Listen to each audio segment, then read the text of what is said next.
Each year, rheumatic heart disease accounts for over 300,000 deaths worldwide. Echocardiographic screening can detect the disease in its early latent stage, but whether antibiotic prophylaxis improves outcomes in patients diagnosed with latent disease is unknown.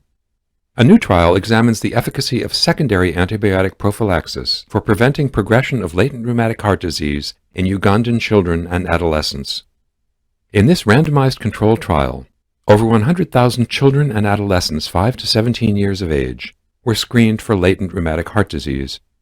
Less than 1% were eligible for the trial, and ultimately 916 were randomized to receive intramuscular penicillin G benzathine, also known as benzathine benzylpenicillin, every 4 weeks for 2 years, or no prophylaxis.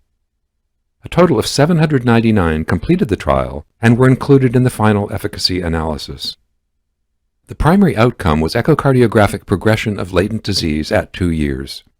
Overall, the percentage of participants with disease progression was significantly lower with antibiotic prophylaxis than with no prophylaxis, at 0.8% versus 8.2%.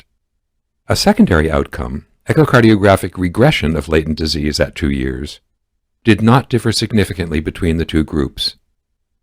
Over 60% of participants in the prophylaxis group had mild adverse events after injection, such as pain and swelling.